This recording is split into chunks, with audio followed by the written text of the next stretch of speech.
at gutom na sa maghabong pagtatrabaho, pero wala kang pagkain sa bahay. Narito na ang sagot, mga katropa. Ang super manok lechon, napapawi sa inyong gutom at siguradong mapapa-anirize ka dahil sa tender juicy na jam mo pa at siguradong malinis at bagong katay buhat sa farm, kaya super masalasa at pangmasa pa. Ano pa hinihintay nyo, mga katropa? Takbo na sa Super Manok Panteño Siniluan at bumili na, baka maabusan ka, katropa.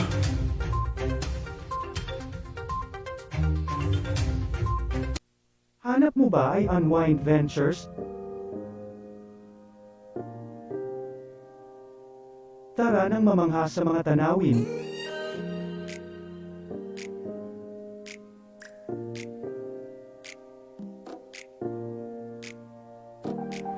Ano man ang iyong travel goals?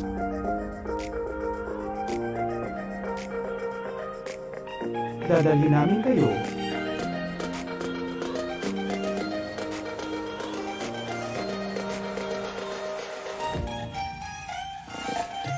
Sa Unwind Ventures at saya.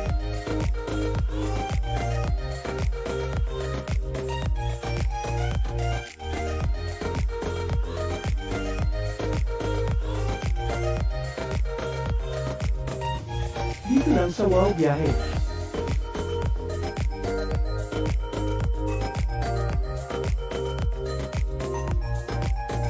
Kaya wow, di ba? Abangan dito lang sa Millennial Online TV. Barangay, pangunahing unit ng pamahalang lokal kung saan dito pinag-uusapan ang bawat sigalot ng mga residente ng bawat barangay. Dito rin pinag-uusapan ng mga piling hangal na opisyal na barangay ang mga proyekto para sa kanilang barangay. Kumustahin natin ang panunungkulan ni Kapitan dito sa Dama Barangay sa Millennial Online TV worldwide, ang katropa ng bawat barangay. Ating tinatapos ang ating pagpupulong. Maraming salamat po sa inyong pagdalo at tapos na po ang ating session. Enjoy na po tayo.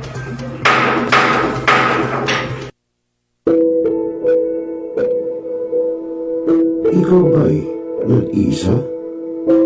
Nalulungkot? Dahil iniwan at ipinagpalit? Niloko? Naging minamahal? Kung ngayon, i-type sa inyong mga cellphone, Facebook o YouTube man ang Millennial Online TV.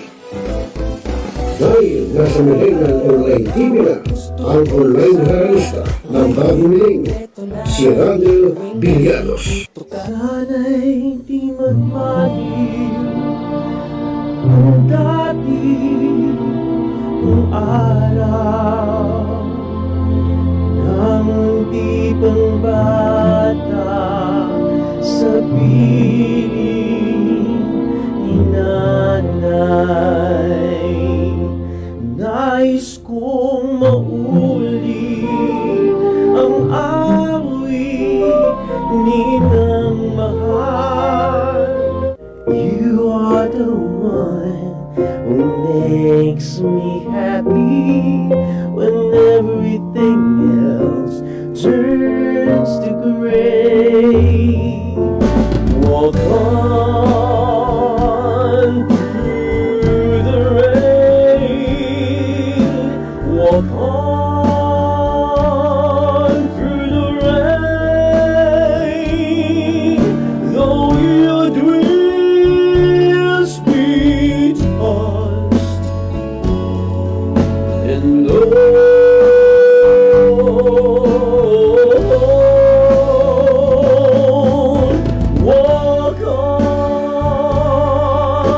Walk on with hope in your heart. At haharanahin kayo ni Randall ng iba't ibang awitin para maibsan ang inyong inip at kalungkutan kahit nasaan man kayo. Hanggang sa tumanda. Come on.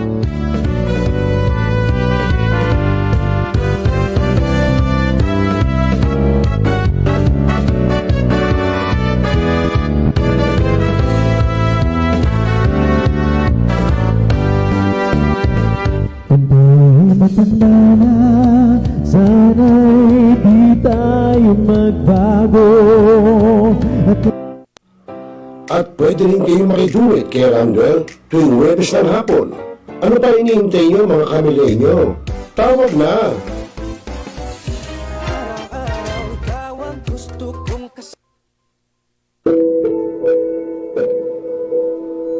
Ikaw ba'y nag-iisa? Malulungkot dahil iniwan at ipinagpalit. Niloko ng iyong minamahal.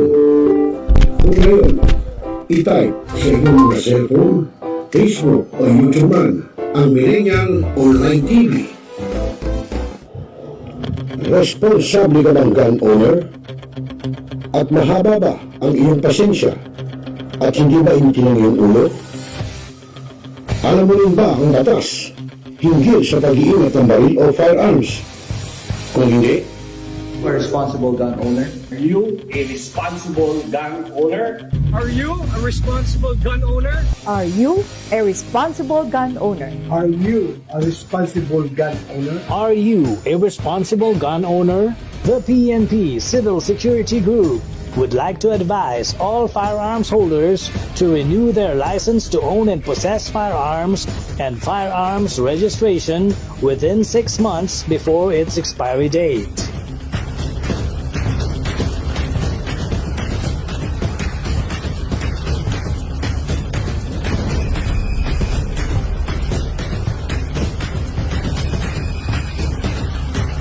Tumawag na at makipag-ugnayan.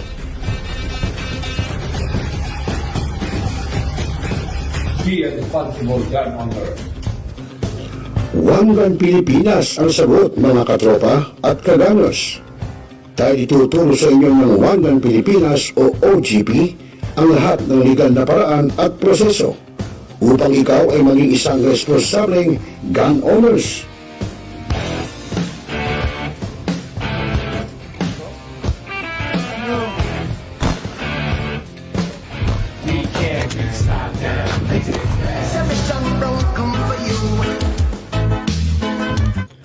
Ano pa hinihintay nyo mga kagamers? Sali na sa One Gun Pilipinas ngayon na!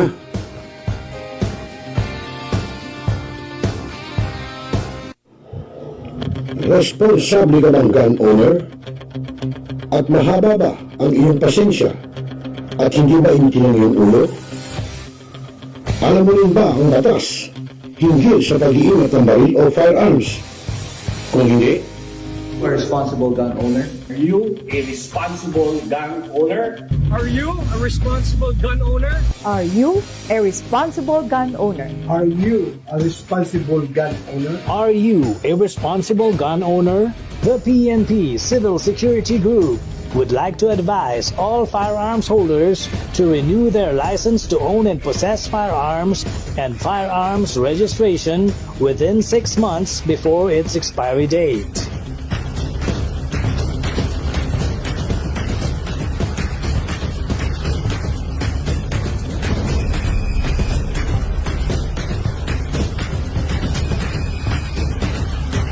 Tumawag na at makipag-ugnayan.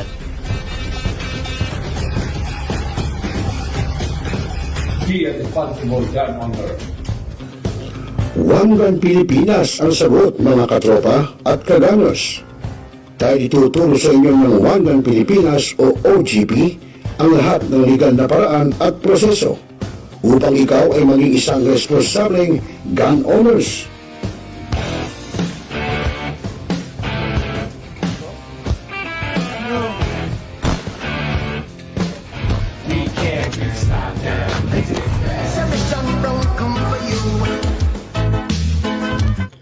Ano pa hinihintay nyo mga kagamers? Sali na sa One Gun Pilipinas ngayon na!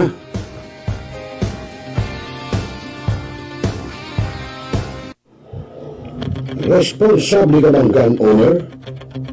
At mahaba ba ang iyong pasensya? At hindi ba inti ng iyong ulo?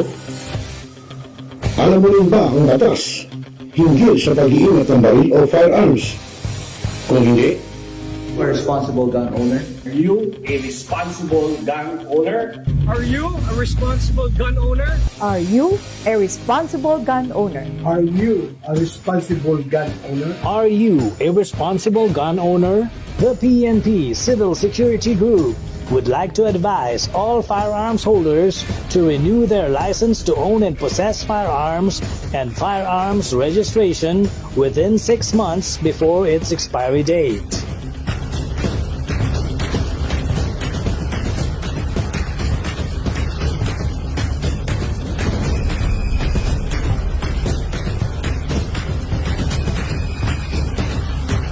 Tumawag na at makipag-ugnayan.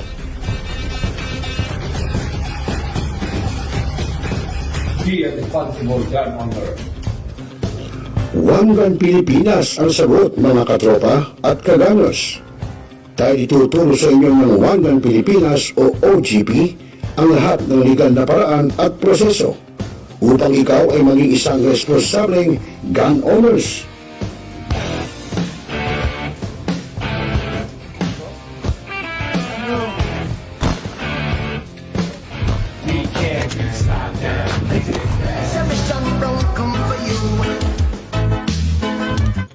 Ano pa hinihintay nyo, mga kagamers? Sali na sa One Gun Pilipinas ngayon na.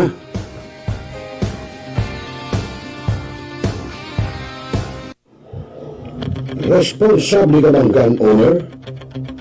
At mahaba ba ang iyong pasensya? At hindi ba intin ang iyong ulo? Alam mo rin ba ang batas? Now, we are Talakayin. Biggest destruction of dangerous drugs worth 1. Rebisahin. Opinyon. Malawakin. Aksyonan. Kasama si Rosel Lopez, ang inyong katropa sa pagbabalita. Dito lang sa Millennial Online TV. Tutok na, mga katropa!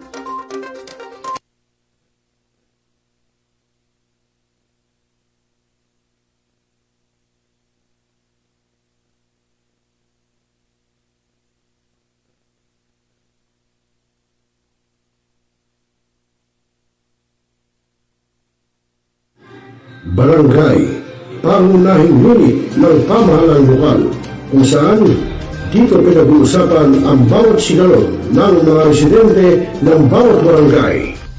Dito rin pinag-uusapan ng mga piling halal na opisyal na barangay ang mga proyekto para sa kanilang barangay. Kumustahin natin ang panunungkulan ni Kapitan dito sa Dano Barangay sa Millennial Online TV Worldwide, ang katropa ng bawat barangay. Ating tinatapos ang ating pagpupulong. Maraming salamat po sa inyong pagdalo at tapos na po ang ating session. Enjoy na po tayo.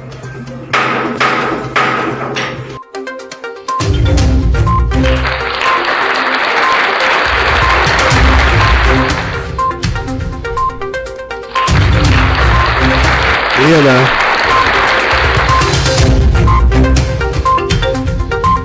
Magandang gabi, Luzon, Visayas at Mindanao. Ngayon po ay araw ng Lunes, unang araw ng isang linggo.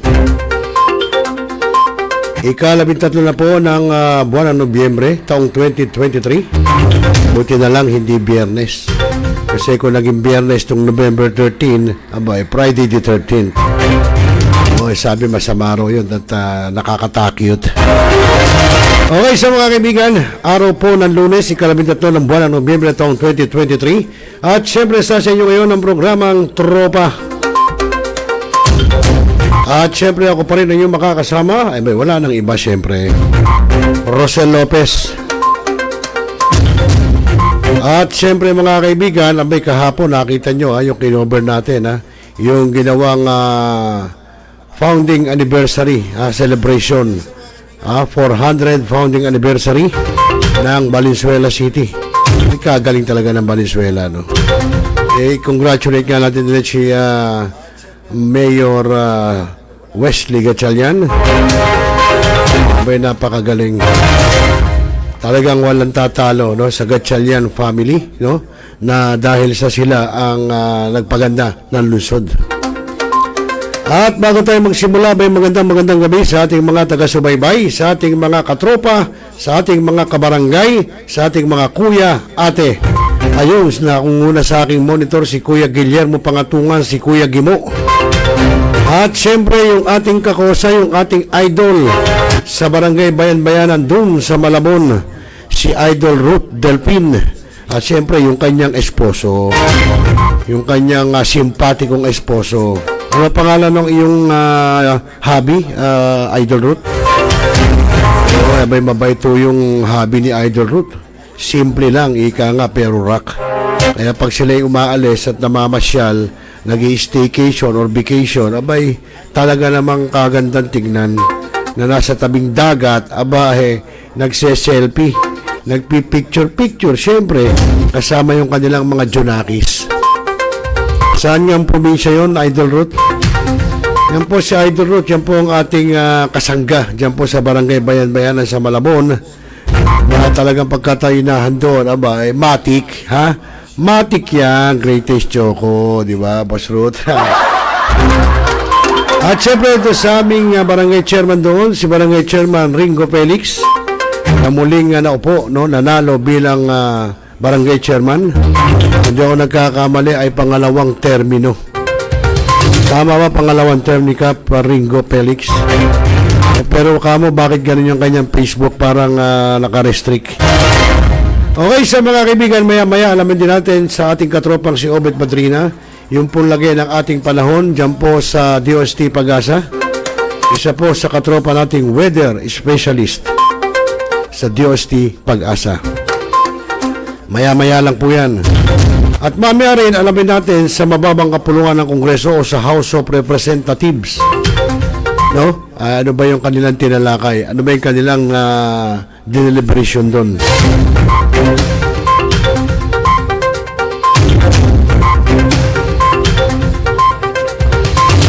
Ayun, ha? Sabi ni, si Ate Ruth, ha? Nanonood si Ate Ruth, ha? Peregrino Onopre ng Barangay Bayan-Bayanan dyan sa Malabon. Ayan, si Ate Ruth, ha? Asawa po ni Barangay Kagawad Gili Onopre. Aba, si Ate Ruth, ikaw naman tatawagin ko si Miss TikTok, ha? Ha? Miss TikTok Ruth Gili, ayun.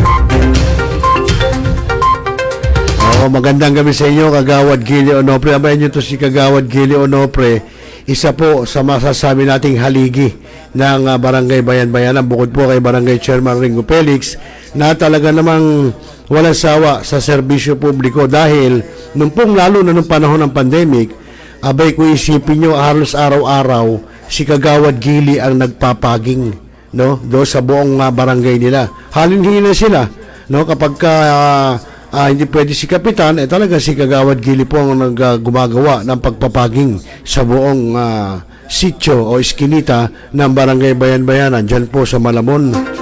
Yan mo ay hanggang sa matapos ang pandemic, dire-diretso po yun na wala pong puknat. Kasabay din po nun yung pagbibigay ng mga ayuda noong time na yun, pag-iikot sa bawat iskinita.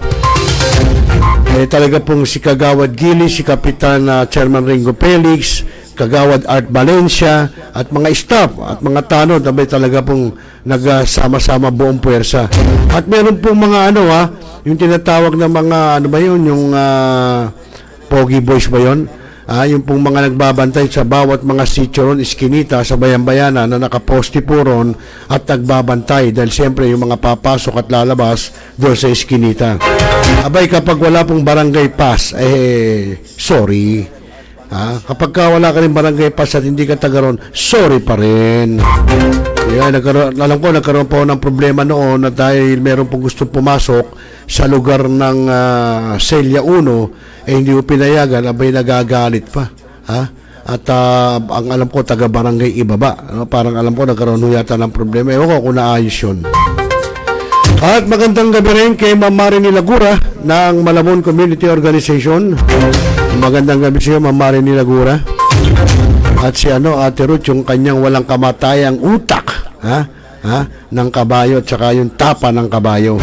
Abay talaga namang kahit ko konti lang yun, mararamdaman mo yung ninamnam, yung sarap ng tapa ng kabayo at utak. Yun naman kahit ganun lang karami, talaga namang naku, mapapawaw ka sa sarap. Bekene men, Ate Ruth. Joke lang, Ate Ruth. Basta ako pagka magsasabi ko siya na pagka kailangan ko ng gantong halaga, bahala ka na. Okay, sa mga kaibigan, oras natin sa udyat, alas 6:53 po ng gabi, Philippine Standard Time. At syempre, nako, tuloy-tuloy pa rin tayo. Alam nyo, kanina ho, yung aking kumpare, abay, nakaramdam ho ng hilo, dinala ho natin doon sa San Lorenzo Ruiz Women Hospital. Doon po sa may barangay Santulan sa Malabon. Dahil po nakaramdam siya, tumiikot daw ang kanyang paningin, nag-turn around. Aba, ibig sabihin nun, mataas ang BP. Kaya binigyan natin ng gamot para pang ibabad sa dila, para medyo bumaba, hindi pa rin nawala. So tinakbo na natin. Mahirap na. Okay, at magandang gabi rin sa ating kuya ng Philippine Eagles. Mula po sa Caloocan Bantayog Eagles Club, siyempre walang iba, kundi si Kuya Bin Pasya. Abay, palakpakan natin. Ito pong mamang ito ay talagang busy lagi, lalo na nung bago mag-eleksyon hanggang sa matapos ang eleksyon. Bakit kanyo? Hindi na tayo napasyalan Hectic na hectic ang schedule. Talagang walang sinabi kung congressman lang, walang binatbat kay Kuya Bin Pasya. Di ba, Kuya Bin? Natin niya ulit si Kuya Bin Pasya. Ang si Kuya Bin po ay yan ay isang napakabait na kuya, no? Isa sa may tutulong nating mabait na kuya ng Philippine Eagles, lalo na ang swerte ng mga taga Caloocan Bantayog Eagles Club dahil napakabait po ni Kuya Bin Pasya. Okay, kayo Kuya Bin, mabuting mabuhay ka at syempre pagpatuloy mo yung iyong ginagawa na serbisyo publiko. Hindi lamang siyempre sa ating mga kapatid na Eagles. Siyempre kahit sa mga private, sa mga civilian, yun naman ginagawa naman ni Kuya Bin Pasya. Taga dyan lang ho yan sa Caloocan. Ayun, wala na akong nakalimutan, no? Si Ate Ruth Peregrino Onofre, yan. At si Mr. TikTok, si Miss TikTok, Ruth Gili Onofre, yan. Asawa po ni Barangay Kagawad Gili Onofre ng Barangay Bayan-Bayanan. Abay, kapag ho yan mga walang gawa o umagang-umaga, magmumotor ho yan mag-asawa. Pupunta ho yan ng either Tagalag, either Dampalet, minsan doon pa sa may Taliptip, doon sa may Kibadya. Tama ba yun, Ate Ruth? Nagpupunta ho sila ron. Okay, at syempre sa lahat po ng Pilipino dito sa bansang Pilipinas, magandang gabi. Welcome sa programang Tropa. Siyempre at your service, Rosel Lopez. Ngayon yung aking kumpare nagpapahinga. Dahil lumiikot daw ang kanyang paningin, nag-turn around. Talagang ganun dapat ipahinga yon. Okay, so, yun mga kaibigan, buti pa, ba't ba natin patatagalin? Teka, nagloko na naman itong ating, ayun. Huwag na nating patagalin, no, siyempre, at dapat, nasa na ba yun? Ba't nawala? Teka, dali lang, dali lang. Nawawala yung, yung cursor, Ano ba nangyayari dito? Ano ba nangyayari? Naku po, Diyos ko. Ayan na naman, ito na naman. Ayan na naman. Ayun na, okay. So mga kaibigan, huwag na natin patagalin. Alamin na natin sa DOST Pag-asa. Ang lagay po ng ating panahon sa pag-uulat po ng ating katropang si Obet Badrina. Narito po.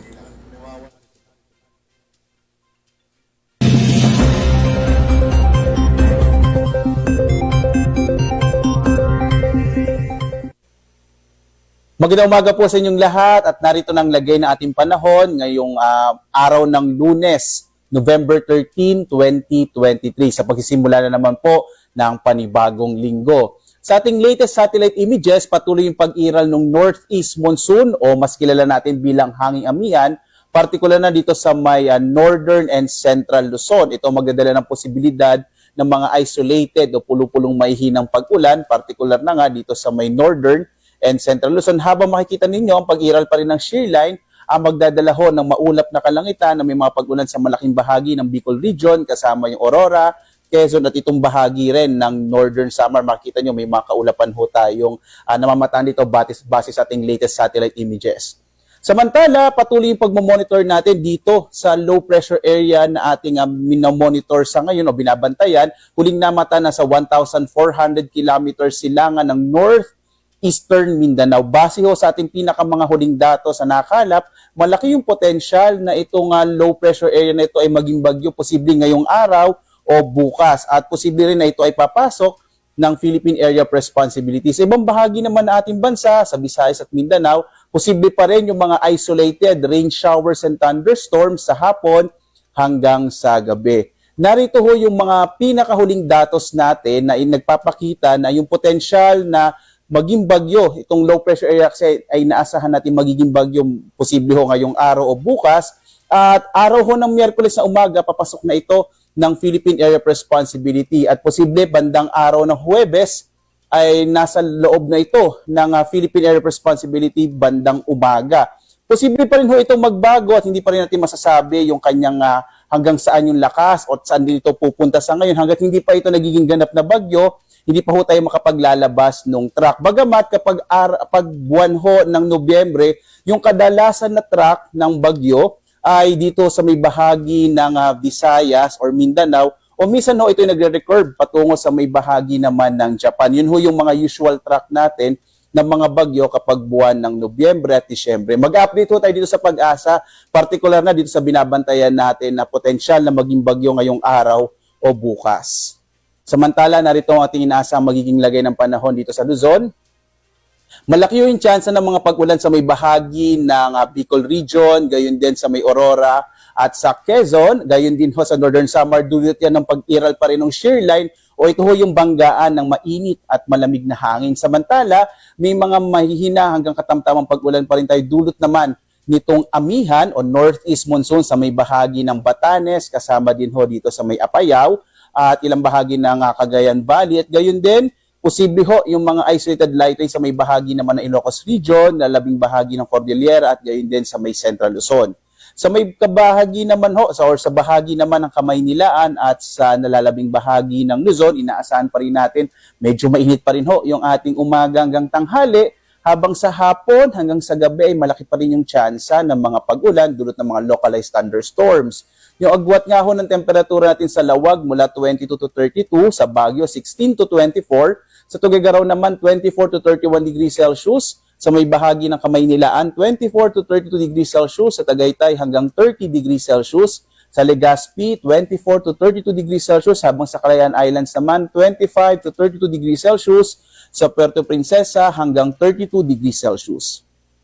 Dumako ho tayo dito sa may Visayas at Mindanao. At dito ho naman sa Kabisayaan, inaasahan ho natin medyo mainit at tanghali pa rin ang mararanasan habang malaki yung potensyal ng mga pag-ulan sa hapon hanggang sa gabi. Lalong-lalo na ho sa may bahagi ng Northern Samar kung saan nakaka-apekto pa rin itong shear line. Agwat ang temperatura sa Iloilo ay 26 to 32 degrees Celsius, sa Cebu hanggang 31 degrees Celsius, habang sa Tacloban hanggang 32 degrees Celsius. Malaking bahagi ho ng Mindanao ay makararanas din ng medyo mainit na panahon ngayong araw na ito, habang mas malaki din ang posibilidad ng mga pulupulong pag-ulan, pagkid at pagkulog sa hapon hanggang sa gabi. At ang agwat ng temperatura sa Zamboanga ay 25 to 32 degrees Celsius, sa mga kababayan natin sa Cagayan de Oro 24 to 31 degrees Celsius, habang sa Davao ay hanggang 32 degrees Celsius. Samantala, naglabas pa rin ho tayo or nakataas pa rin ang gale warning, particular na sa bahagi ng Batanes, sa mga baybayin ng Batanes, Ilocos Norte, Ilocos Sur, La Union at Cagayan, kasama yung Babuyan Islands. Delikado pa rin maglayag yung mga sakyang pandagat, malilitang mga bangka, dahil inaasahan natin magiging maalon yung karagatan sa may bahaging ito ng ating bansa. Sa mga kababayan ho natin, mag-ingat ho kayo sa bahaging ito ng ating kapuluan. Sa nalalabing bahagi nating bansa, dito sa nalalabing bahagi ng Luzon, Visayas at Mindanao, inaasahan naman natin na katamtaman ho ng mga pag-alo ng karagatan, maaari po maglayag yung mga sakyang pandagat, pero mag-ingat pa rin kapag may mga thunderstorms na maaari magpalakas ng alon. At narito ang ating inaasahang panahon sa mga susunod na araw. Makikita ho natin bukas, araw ng Martes hanggang Huwebes, lalakas pa rin itong amihan. Kaya asahan ho ng mga kababayan natin lalo din sa may Baguio, sa may bahagi ng Cordillera, ang potential ho ng mga mahihinang pag-ulan dulot ng amihan. Sa Kamaynilaan naman, mga isolated light rains dulot rin ng amihan. Kapag ho kasi umiiral yung amihan, ay mas maliit yung chance ng mga thunderstorms. Iral pa rin itong shear line, particular sa may bahagi ng Bicol region, kaya ho yung Legazpi, naasahan pa rin natin yung malaking chance ng mga pag-ulan, habang sa Metro Cebu, generally fair weather, although may mga isolated rain showers and thunderstorms tayo. Sa Metro Davao naman, inaasahan natin yung pag-iral ng trough nitong papasok ho na potensyal na bagyo. Kaya bandang araw ng Huwebes, mas malaki yung chance ng maulap na kalangitan na may mga pag-ulan sa may bahagi ng Metro Davao. Yung agwat ng temperatura sa Metro Manila in the next 3 days ay mula 23 to 32 degrees Celsius. Sa Baguio ho ay 15 to 23 degrees Celsius. Sa Legazpi naman, 23 to 31 degrees Celsius. Sa Metro Cebu ay mula 24 to 31 degrees Celsius, habang sa Metro Davao, 24 to 32 degrees Celsius. Ang araw ho ay sisikat mamayang 5:56 na umaga at lulubog, kaya na 5:25 ng hapon. At maglalabas pa rin ho tayo ng mga updates, ano na po sa mga thunderstorm advisory, rainfall information, mula po. Dito po niyo makikita ito sa ating mga iba't ibang mga social media platforms, sa X, sa Facebook at YouTube. At para sa mas marami pang impormasyon tungkol sa lagay nating klima at panahon, maaari po tayo bumisita sa ating website pag-asa.usc.gov.ph. Muli po, meron tayong binabantayang low pressure area, posibleng maging bagyo today or tomorrow, kaya lagi po tayong mag-update sa ating lagay ng panahon dito sa ating sa Pag-asa. At mula po dito sa Pag-asa Weather Forecasting Center, ako naman si Obet Badrina. Maghanda po tayo lagi para sa ligtas na Pilipinas. Maraming salamat po.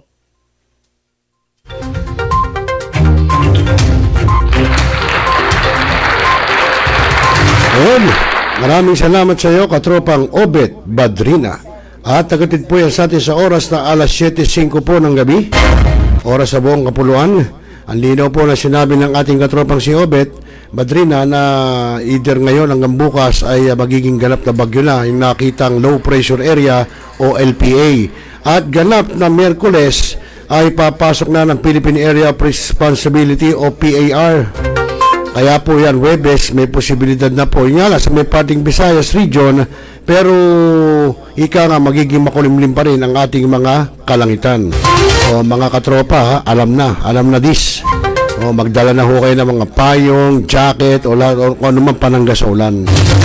Para hindi kayo magmukhang basa sisiw. O Ate Ruth, malinaw yun, ay narinig nyo. Kaya kung kayo pupunta ng Tagalagod, ng Palit, doon sa dulo, o sa Kibadya, magdala na kayo ng kapote. Or wag muna kayong umalis ni Kagawad, Gili o Nopre, ha? Ayan, kita mo, ha? At least meron tayong mga katropa sa Pag-asa.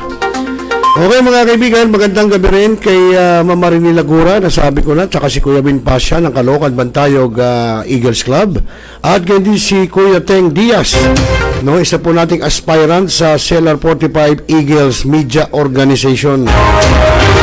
Ayan, isa lang po yan. Siyempre, meron pa tayong ibang mga aspirant na mga media, tulad po ni Ate Gina Mapel ng DWWW, at ganyan si Kuya Neil Miranda ng DCME 1530.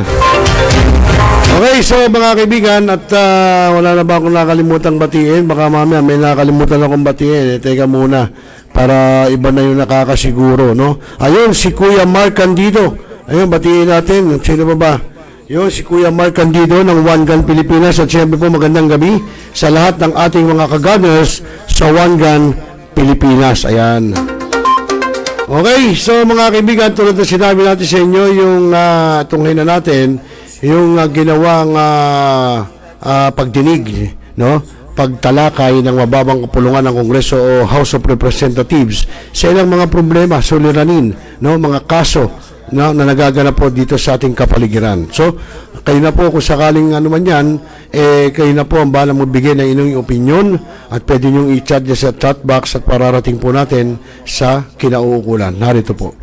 The Philippine Public Safety College and its constituent units to give their position on the said bills. Finally, under other matters, the Chair would like to discuss an important topic for the consideration of the members and call for the motu proprio inquiry on the same if the members deem it proper. Before we start our discussion, allow me to extend my sincerest gratitude for your presence today despite your busy schedule. Maraming salamat po. Unahin na kaya natin members yung ating sandali lang naman yung ating motto proprio. Since we have the members who are present here today, baka mag-alisan kayo mamaya eh. So at least maaprobahan na po natin yung ating pong next topic for next week. Siguro I think the secretariat have given the copy to the members through the Viber, and you have seen the copy of the said resolution. This is about a 260,000 excess debts that we experience in this country. Normally po, ang mga namamatay lamang po sa ating bansa mula noong 2002, and I will be showing a graph coming from the Philippine Statistics Authority, and sa DOH, meron din po silang mga copies that have been submitted, datas, and we are shocked to find out that there were 262,000 deaths on 2021 alone. And after that, 2022, nagkaroon pa rin ng 67,000 deaths. And these are all unexplained deaths, no?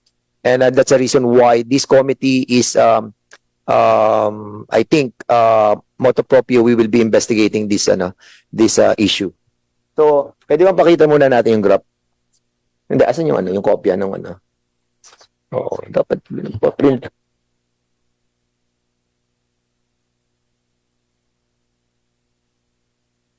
Sandali lang po, 1 minute. 1 minute suspension.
Papuntayin muna natin. So, hearing resume.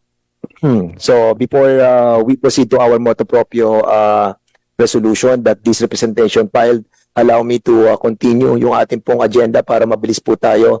And we will be discussing first, bago yung atin na Congressman Salo, yung ating pong the chair would like to recognize first Congressman Celso Rehencia from Iligan City. So, okay. Punta muna po tayo dun sa consideration of the draft committee report on substitute bill to House Bill number 1427. Ito po yun, an act prohibiting the development of production, stockpiling, use of chemical weapons, and providing for the destruction and providing penalties thereof, and for other purposes. This was authored by Congressman George Bustos. So we recognize the dashing congressman from party list of Patrol, the soon to be mayor. No. Honorable George Patrol. Talaga, Mr. Chair, Governor.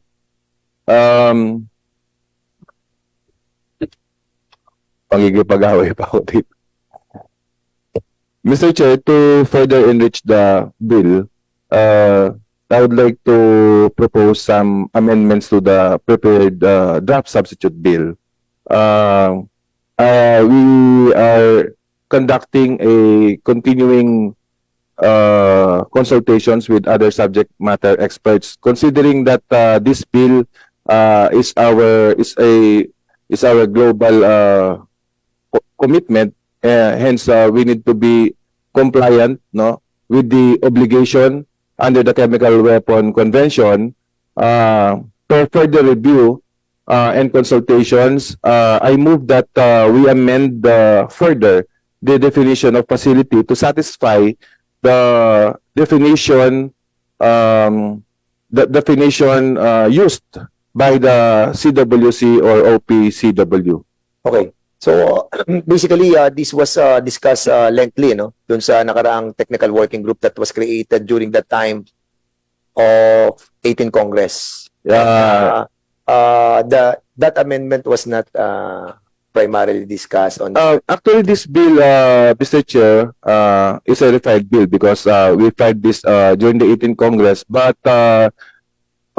lately, we've been meeting with other subject matter experts, especially from other countries, and we keep asking for suggestions in their practice and the legislation introduced in their own countries, no, so that probably could adopt some amendments so that we will be aligned with the definition.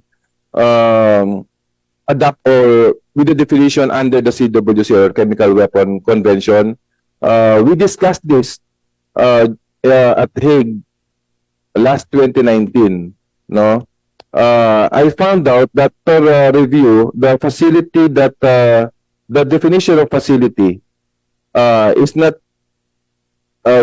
aligned with the definition of CWC and the OPCW. So, with your permission, I'll move that we amend the definition in our draft so that we could really satisfy our obligation.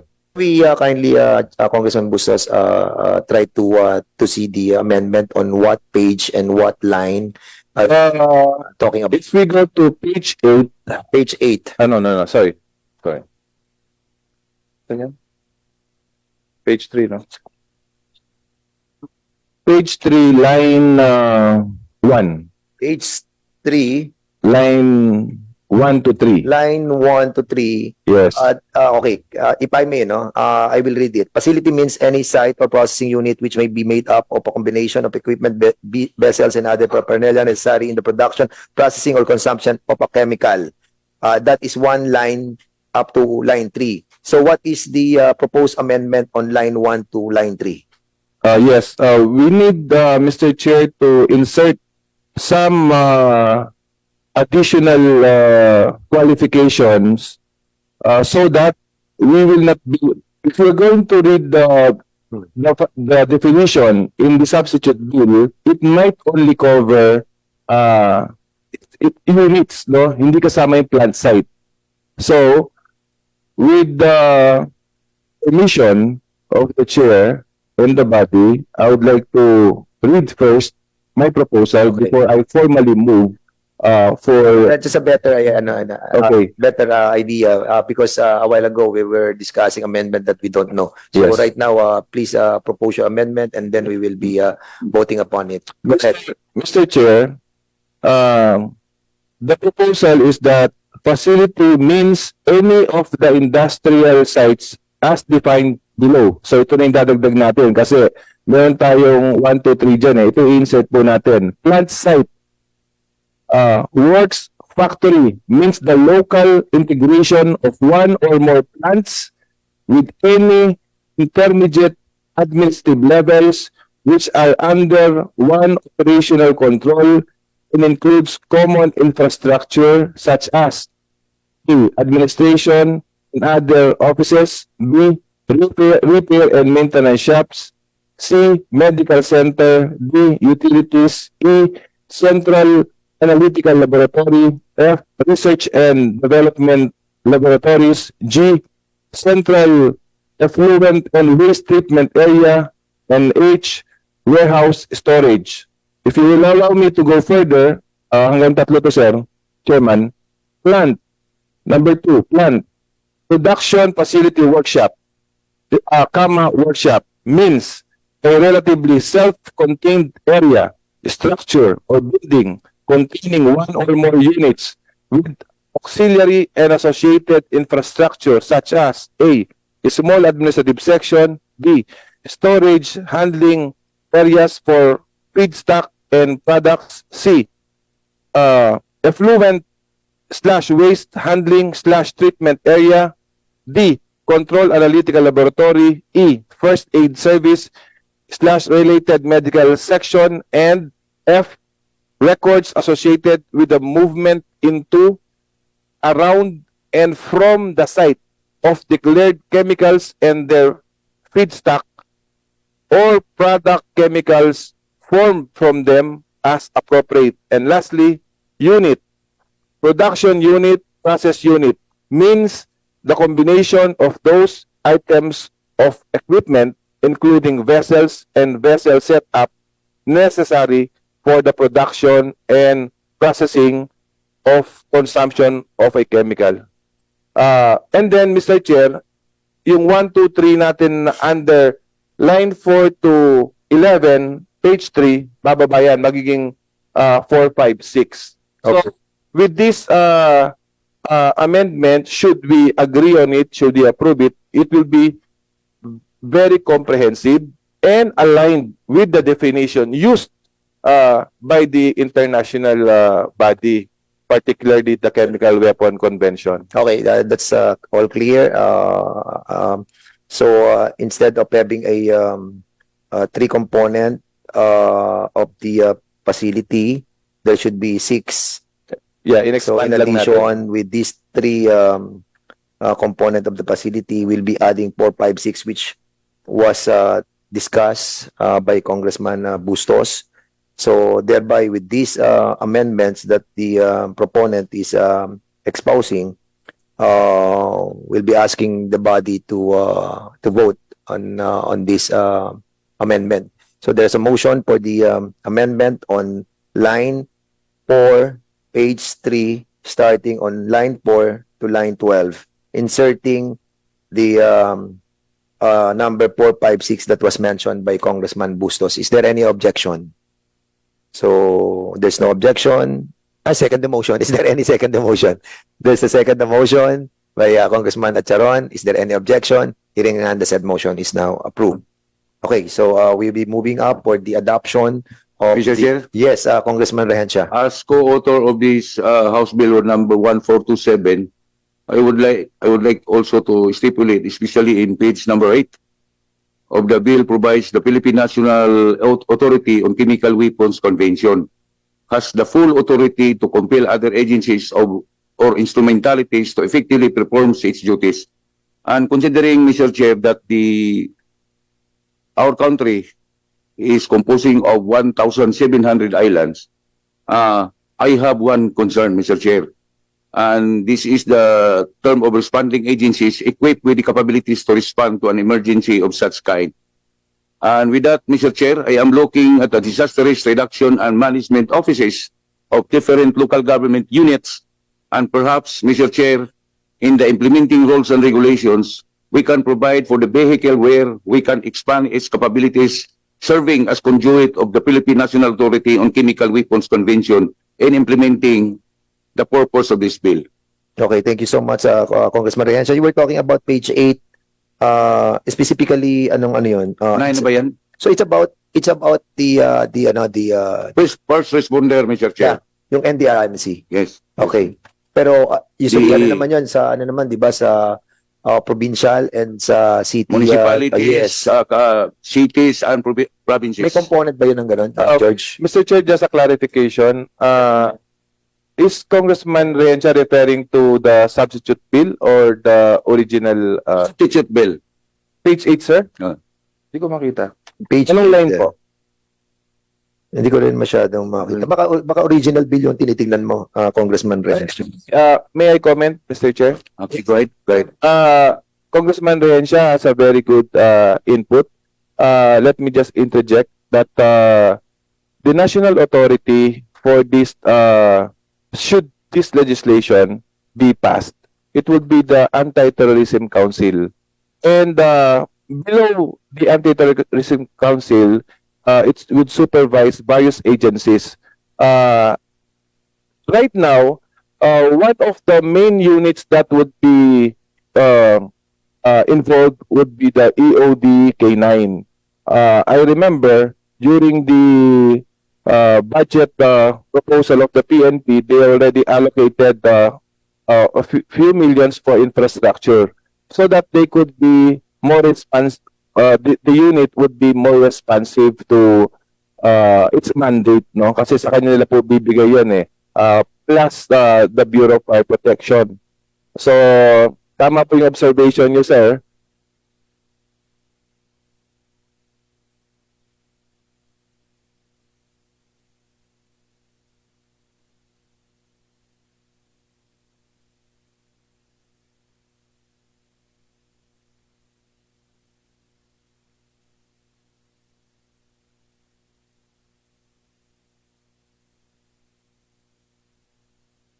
Okay, thank you so much, Congressman Bustos. So in other words, with that Anti-Terrorism Okay. Council, which is huge yung kanyang coverage, that will be covered as well, the amendment that Congressman Rehencia were... Yun po yung national authority. Yeah. Ang ATC. Okay. Sige. All right. So we consider that amendment that Congressman Rehencia has manifested. So Mr. Chairman. since there's a motion, there's a second motion by Congressman Acharon. Congressman Acharon, before we Mr. approve, Chairman, may I manifest my intention to be co-author of this measure? Yes, we as well will- as all other members who may wish to be co-author of the measure. yes, Likewise, Mr. Chair. Congressman Ron Salo. Yes, Mr. Chair. I respectfully wish to express my intention to be a co-author of this proposed measure with the indulgence of the law. Thank you. All right. So lahat na po ay magiging co-author nito. And this is very important because by November 25, we're going to Hague, no? Para we will be presenting itong ating Yes, Mr. Chair. even sa committee level pa lang. no? On that convention, they would ask the Philippine government as to the status of any legislation or proposed Yes. bill. At least since you are the chair, you could report to the body. And considering last 18th Congress, if I may share it as parang institutional memory na rin, at that time hindi man po umabot sa committee level eh. Parang na-file lang. Oh, But yes. this time, under your stewardship, before November 27, submitted na yung committee report sa And plenary. who knows, maybe next week we will be able Yes. to put it into plenary. Napakaganda nun, and hopefully meron na counterpart bill sa Senate. So, mangyayari po sa 19th Congress na compliant tayo sa international commitment po natin. Salamat po. Mr. Chair, meron pang two more proposals, no? Hindi na masyadong marami to. Okay na, Congressman Bustas? Dalawa na lang. Propose. Hindi ba kasama sa ano mo yun? Hindi, importante to dahil ikaw Sige, go ahead. report. Sige. Para pag nakita ng ibang bansa, yung sa atin mas comprehensive. Mr. Chair, let's go to page 7, line 16 to 19, no? Delete 16 to 19. Ito insert po natin. Insert letter G, no? To engage in any other activity prohibited to a state party under the convention. Letter H, to export and import Schedule 1 chemicals to or from a state not a party to the convention, including transit through such state. Dinadagdag ko lang po ito. That's parang additional po yun. That would be for second, no? Second amendment to.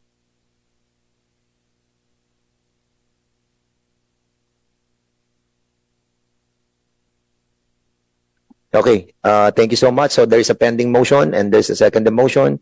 So actually, dapat we have approved it a while ago. So is there any objection to the said motion? Hearing none, the said substitute bill is now approved. From here? Meron pa isang amendment. Okay. Mr. Chair, last na lang. Page 8. Line 14? 14 to, delete line 14 to 21. Kasi parehas lang eh.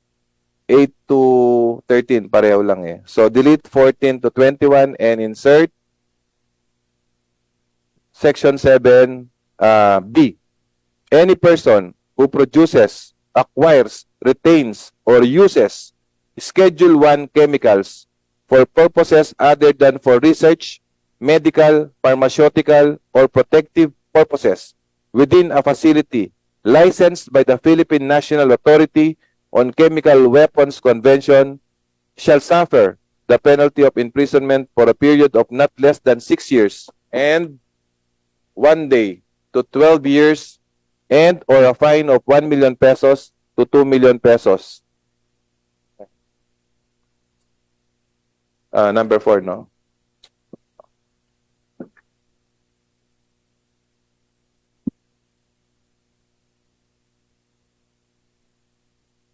And then on page 11, amendment 4, for feature and distraction. Andito na eh. Asan yung dadagdag ko? Dito lang sa line. Asan? Ito. So line 24. Insert natin. Asan? Ito? Yes. Page 11. After line 24, after person, provided that any chemical weapon discovered on the territory of the Philippines shall be reported to OPCW by the PNA-CWC in accordance with the provisions of Part 4 A of the verification annex of the CWC. That's all, Mr. Chair. Thank you. So again, there's a pending motion, so we will be consolidating the amendments that Congressman Bustos said a while ago. With all those amendments, so we will be revising your motion in addition with the amendments that you have proposed. So there's a motion by Congressman Bustos for the amendment of the said substitute bill. Is there any second motion? Again, second the motion, duly seconded. Any objection? Hearing none, the said motion is now approved. So congratulations. So the substitute bill is now approved. Mr. Chair. Mr. Chair. Yes, the committee report is now approved for the... Mr. Chair. Yes, Congressman Plato. Can I move to be a co-author? Yes, we will be all co-authors. So we'll be proceeding to the next item of our agenda. Ito po, naka-ready na po yung ating pong motu proprio investigation. If I may read, for the members.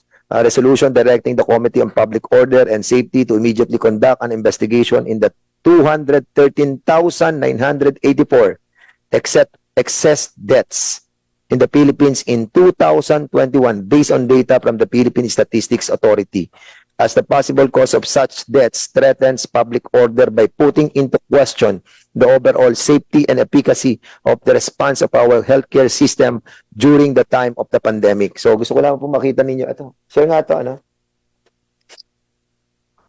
lang to, 2 slide lang po itong pakikita ko para at least for your perusal, no?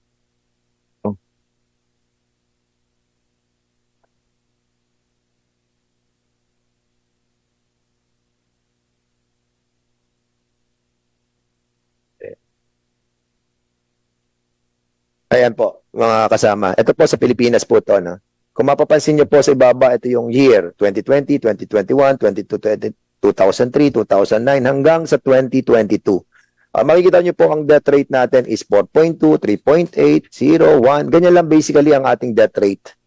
Pero pagdating po ng 2021, magsimula po yung intervention po natin ng ating vaccine. Nag-increase po tayo ng 43.2% excess deaths. Sasabihin ng iba, hindi, baka gawa ng COVID. Ang COVID po, yung 47,000 ang recorded na COVID. Aside sa 200 213,984 excess deaths. Normally, dapat ang excess deaths lang natin ay tumatakbo ng ganitong rate lang.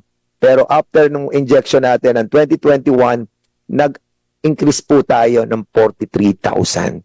And this is happening all over the world. So pakita natin yung sa 17 bansa na the same ang nangyari po. And this is being hindi po siya, well, basically, hindi po ma-explain. And even the statistics that are being gotten from the DOH are not complete yet. I don't know what's happening. So, ito naman po sa Argentina, makikita po natin, ito rin yung kanilang tinatawag na death rate. Pagdating po rin ng 2021, ayun, tumaas na rin po. Ang intervention ng vaccine din po ang nagpataas noong kanilang death rate. Ganito rin po sa Australia, the same kind of data, even if we will be looking into different news and kanilang mga videos that are being presented on YouTube, makikita nyo po itong kanilang same pattern as we have right now. Sa Brazil, ganun din po, makikita po natin itong ito po yung tinatawag na all-cause mortality, yung kulay blue. At ito pong vaccine, ito po ang kulay orange. So, ayan, sa blue, pagdating sa Chile, ganun din, excess deaths nila. From 2016, ganito lang ang deaths nila. Pagdating ng 2021, pung! Ganito rin po sa Colombia, ganito rin po sa Ecuador, sa Malaysia, makikita nyo, noong 2021, after the rollout of vaccination, pang! Umakyat yung all cause of mortality. From this level, pang! Tumaas. New Zealand, ganyan din po. Sa Paraguay, pareho rin po. Dito sa Peru, pareho. And Philippines, ito po yung atin. Makita niyo po yung death rate natin. Pang. Pagdating ng rollout natin ng March 11, ito po ang rollout natin. Yung vaccine po natin, yung kulay orange at yung kulay blue, ito po yung tinatawag na all-cause mortality and need to be investigated. So, I need a motion for the motu proprio investigation on this, on this resolution. Any motion for conducting an investigation on this matter? Congressman Busita.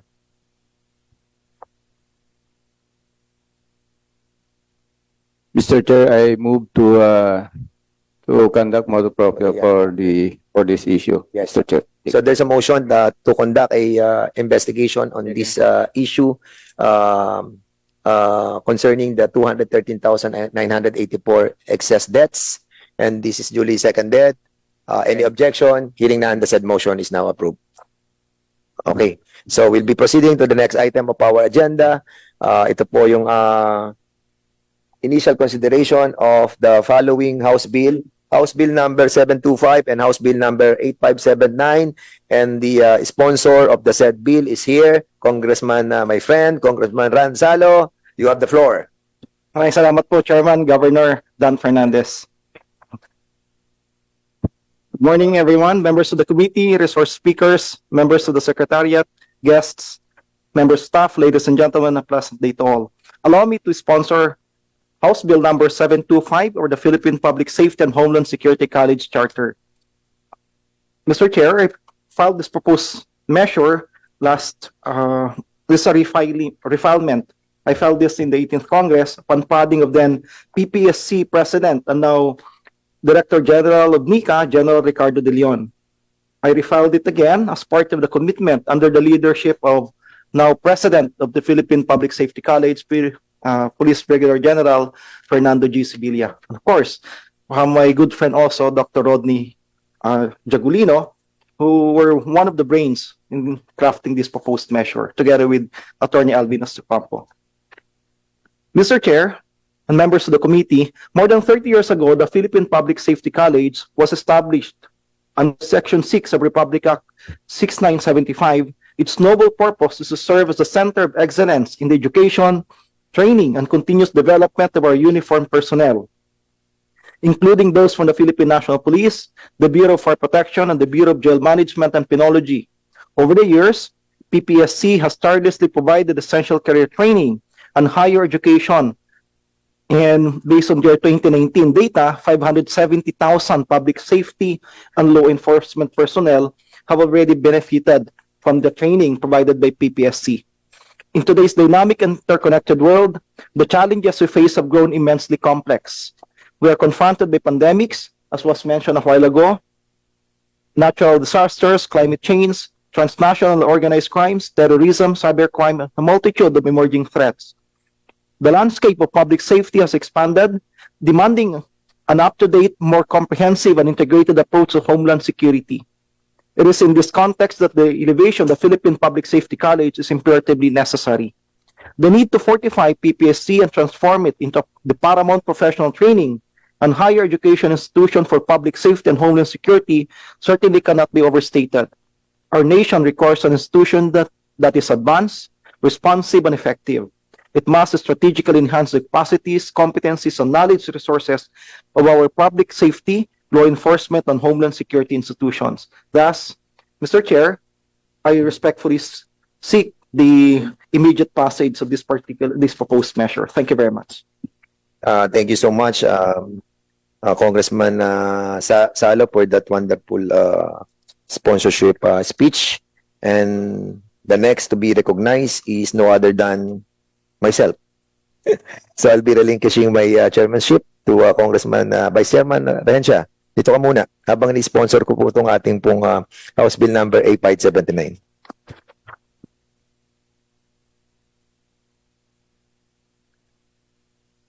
Mahaba din po itong aking explanation eh. Chairman, you are... Okay, sorry. I'm sorry. Mr. Chair, may I be recognized? May I be recognized? Go ahead, Mr. Chairman. Maraming salamat, Mr. Chair. So, ito po yung aking House Bill na final, 8579, following the good Congressman Ron Salo. Idol ko yan eh. Kaya maganda to kanyang Homeland Security eh. So, ito po yung ating pong explanatory note. Basahin ko, may clear naman to. The term Homeland Security came about following the enactment of the Homeland Security Act of 2002 in the United States and the reorganization of many U.S. government agencies in the aftermath of the September 11, 2001 attacks, yung 9/11. Originally, it pertains to national effort to ensure a homeland that is safe, secure, and resilient against terrorism and other hazards where American interests, aspirations, and ways of life can thrive. Over the time, the phrase Homeland security is no longer limited in its meaning and application to terrorist incidents. And all hazards approach has now been adopted so as to encompass both natural disasters and man-made events. Thus, the domain of Homeland Security now accommodates a plethora of situations and scenarios ranging from natural disasters to act of terrorism. Under this bill, the term Homeland Security refers to the efforts and measures undertaken to protect and safeguard the Philippines against threats to its sovereignty, territorial integrity, and national security, including but not limited to terrorism, insurgency, natural disasters, pandemics, and cyber threats. On the other hand, public safety, a related term, encompasses the collective actions, policies, and initiatives aimed at ensuring the welfare, protection, and well-being of the general public. It includes activities related to crime prevention, emergency management, disasters response, public health, and other areas that contribute to maintaining peace, order, and public security. These measures aim to strengthen our homeland security as well as public safety through education, research, and innovation. It provides for an integrated and coordinated approach to enhance expertise, promote knowledge generation, and facilitate the application of innovative solutions in addressing security challenges. For such purpose, it formulates the national framework for our country's homeland security and public safety and creates a national governance council. In view of the importance and urgency of institutionalizing the foregoing framework and mechanism, the early approval of this bill is earnestly recommended. Maraming po salamat at ito po yung ating pong sponsorship speech, and I hope that we will be able to fast-track the approval of these two bills. Maraming salamat po. Okay, that was the House Bill sponsored by our knowledge dan the Chairman, House Bill number 8579. Anybody will be recognized? Any member who wishes to give their comments on the bills? Kong Bustos? Okay, you are acknowledged. Thank you, Mr. Chair. For the bill of Congressman Ron Salo, I have a clarification. Pero address ko na lang sa PPSC. Sir, good morning po. Bilnat pala to. Teka, ito. Yung intention po nito, parang magiging under itong 6 na nabanggit sa PPSC, di po ba? Yun po ba yung intention niya? Ano po ba yung relationship ng PPSC ngayon sa, for instance, sa PNPA, NPTI? Meron po ba yung PPSC? Sinusupervise niyo po ba ngayon yung... No, hindi? None, sir. None. So, dito sa proposal, ano po talaga, kung isi-simulate natin, paano po yung magiging ang mangyayari? Congressman Bustos, I would like to intervene first because you are asking our resource person. So I will acknowledge Police Brigadier General Fernando Sevilla, the President. Resource person, General Sevilla, sir. Yes, sir. You are acknowledged and you are authorized to answer the query of Honorable Congressman George Bustos. Go ahead. Yes, sir. If we may, sir, of course, this is in pursuance to RA 11279, sir. That was passed 2019, an act transferring the PNPA and the National Police Training Institute to the PNP. So with that, sir, right now, it is not in our jurisdiction or supervision. So we now have 5 constituent units: the National Fire Training Institute, the National Police College, the National Jail Management and Penology Training Institute, the Philippine Public Safety Academy, and the National Forensic Science Training Institute right now, sir. So, Madadagdag po, sir, yung PNPA and NPTA. Hindi na. Not yet, sir. Kasi if I remember, Mr. Chair, a few years ago, under naman po sa inyo yung PNPA, di po ba? And yung mga police sa PNP. Pero tapos, naghiwalay na sila, naging independent na. So, ngayon po, ano mangyayari? Kasi nandito sila, naka-appear sila. Babalik ulit sa training ninyo? I think, Mr. Chair, Pwede pa magkakaroon sa tayo ng... Mr. Chair, you are I would like to acknowledge konting ano lang, siguro hindi naman rebuttal, but insertion lang nung issue because Congressman Bustos was saying that kung included pa yung PNPA saka yung kasi kakaiwalay lang nila. But 2 years ago ata, because in the bill that I filed, we will be creating a comprehensive council, no? Yung council, ando na yung DILG. And under the DILG, component na to ng naka-under doon yung I think PNPA na under ng DILG, right? So basically, the coordination which will be handled by the PSSC covered na po nung council under the DILG. Tingnan niyo po, Congressman Bustos, doon po sa page section 6, composition and structure of the council. The national government agencies will establish educational and training institution, Department of Interior and Local Government, Transportation, Finance, Health, National Defense will be in one council. And thereby, most likely, they will be coordinating with this institution as well. Okay, to save time, Mr. Chair, siyempre kailangan pa rin natin konsultahin yung ibang stakeholders. Magkakaroon po ba tayo ng technical working group para i-reserve ko na lang yung mga clarifications ko? So, kung may TWG, Mr. Chair, thank you. Saka na lang ako siguro magtanong. Thank you. Mr. Chair, when be recognized. Okay, at this point, I would like to turn over this.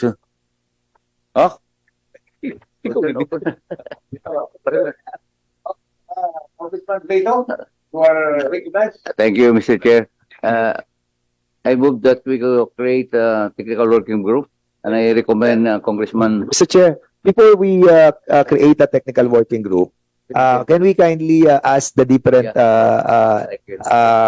what do you call these, the agencies that we have invited, let them speak on the two House bill that were filed in this committee, para at least we can be also knowledgeable of the take of these resource speakers that we have invited. So, Okay, I would like to acknowledge the following resource person. Number one is Jail Senior Superintendent Ronaldo Sinok. Then Police Chief Superintendent Belinda Ochabi, Mr. Berhel Santiago, and Jail Senior Superintendent Lunalyn Uluan. And Jail Senior Superintendent Ronaldo Sinok is acknowledged if you want to give any comment of this House Bill number 85. Ito ba? Kala ko dito.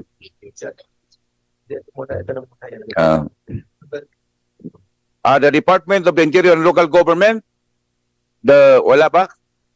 The Philippine Public Safety College, si General National Police College, wala rin.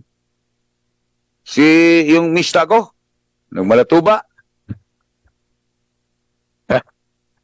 National Jail Management and Penology Training Institute, okay. National Fire Training Institute, National Forensic Science Training Institute, okay, present.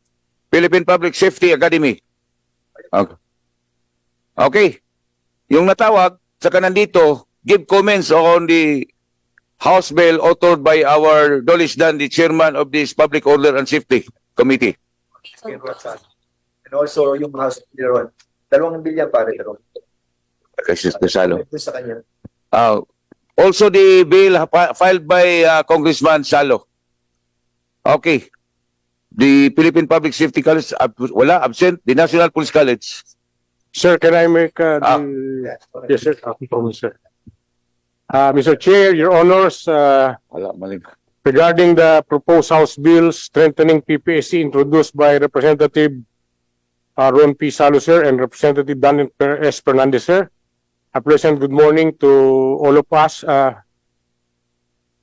Last Friday, 03 November 2023, the Philippine Public Safety College was in receipt of the copies of the proposed bills per letter from the Honorable Committee dated 31 October 2023, namely, the Philippine Homeland Security and Public Safety Education, Research and Innovation Act of 2023 under House Bill number 8579, introduced by Representative Dan S. Fernandez, sir, and the Philippine Public Safety and Homeland Security College Charter under House Bill number 725, introduced by Representative Ron Salo, sir, and was directed to attend the meeting and submit its comment position on the said proposed bills. The PPSC is appreciative of the efforts and initiative of the Honorable Committee and respectfully supports the proposed bills introduced by Honorable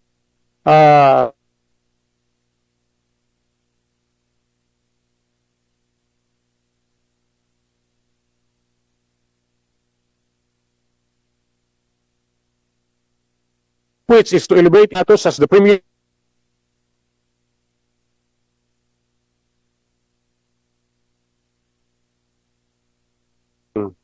On the other hand, the proposed creation of the National Governance Council on Homeland Security and Public Safety Education, Research and Innovation is very timely, since it will serve as the nexus among government agencies with public safety education and training mandate to create a smooth interagency relation with a common purpose.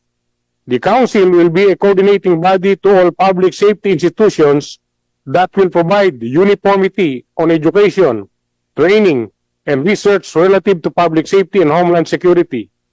The proposed bills introduced by Honorable Representatives Dan S. Fernandez and Ron P. Salo, sirs, as per initial review, are complementary to each other. Under House Bill number 8579, there is a provision which provides for the promulgation grant of charter for PPSC. So the PPSC respectfully reserves its right to submit its comment position to the technical working group if the TWG is created for the purpose. Further, the PPSC is willing to assist and participate in the TWG if allowed by the committee to provide substantive inputs relative thereto. Again, The PPSC is very much grateful for the efforts and initiatives of Representative Ron and Representative entering the mandates of PPSC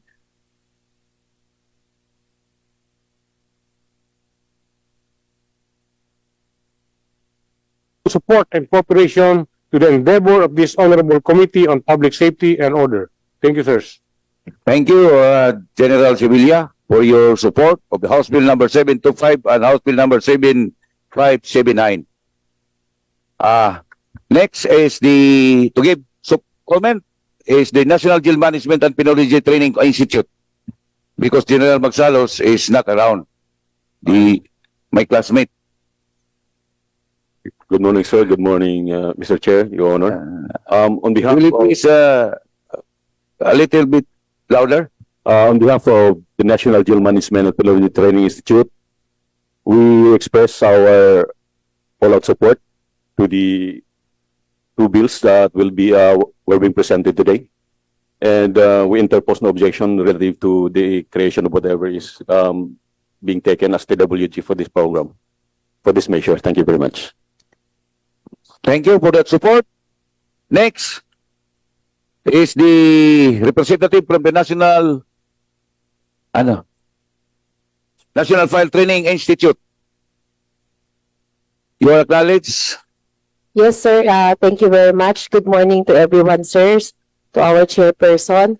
As for the National Fire Training Institute, we express our full support to the proposed House Bill number 725 and House Bill number 8579, sir. Wala ba kayong gustong i-stipulate o ano pa? Ang ano lang sa inyo is support lang talaga kayo.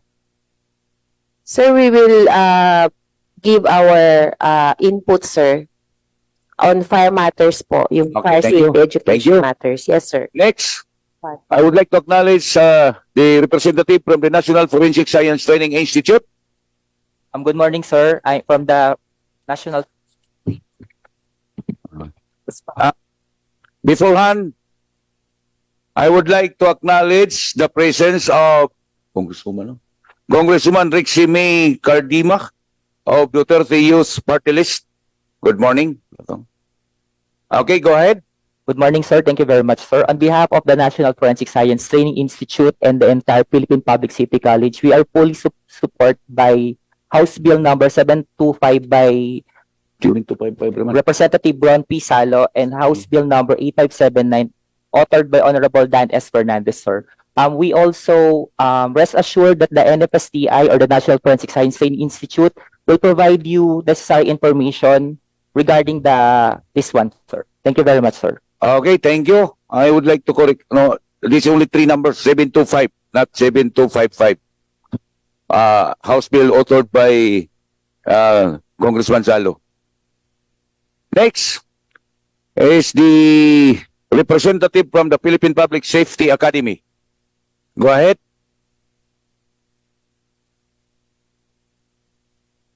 Good morning, Mr. Chair, Your Honors. For PPSA being the youngest constituent unit, Louder, para marinig namin dito. for PPSA being the youngest Lapit lang unit, yung microphone. na po. Lapit na. Sige. Hindi marinig. Okay na. Hingi pa naman tayo dito. Maraming salamat po. For PPSA being the youngest constituent unit of the Philippine Public Safety College, we fully support House Bill number 8579, known as the Philippine Homeland Security and Public Safety Education, Research and Innovation Bill. This bill aligns with our mission to strengthen the capabilities and capacities of the Philippines in the fields of homeland security and public safety through education, research, and innovation. So the bill also recognizes the need for an integrated and coordinated approach to enhance the expertise, promote knowledge generation, and facilitate the application of innovative solutions in addressing our security challenges. So it also prioritizes the development and enhancement of homeland security and public safety education, research, and innovation capabilities in the Philippines. So PPSA believes that this bill will significantly contribute to strengthening the country's capacity to prevent, to respond, and mitigate threats and risks to to Homeland Security and Public Safety. As regards House Bill 725, we also support this, sir, Mr. Chair.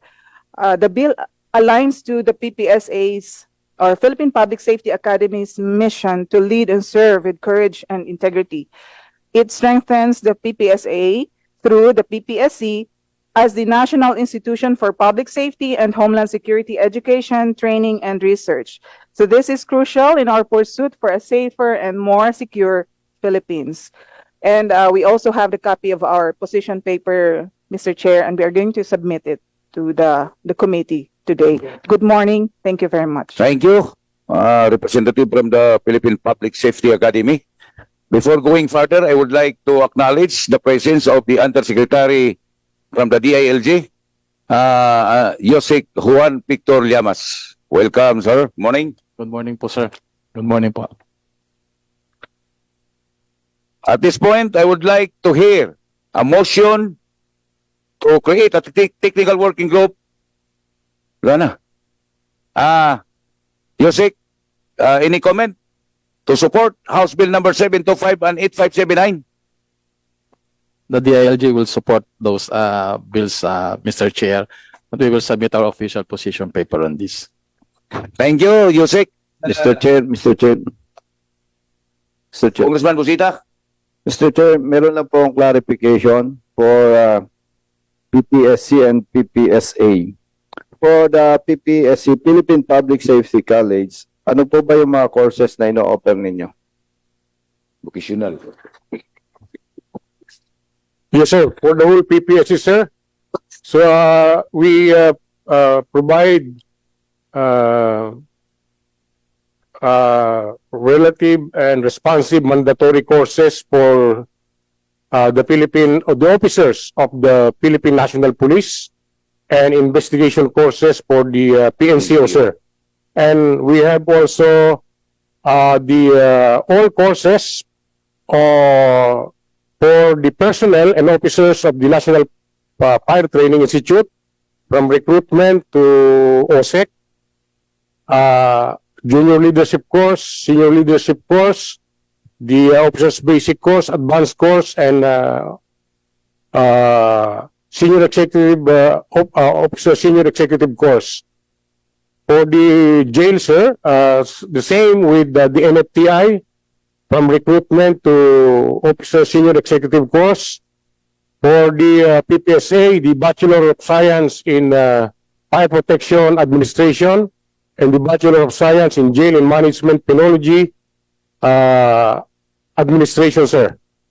And we also provide graduate courses for the Master in Crisis Disaster Risk Management for all government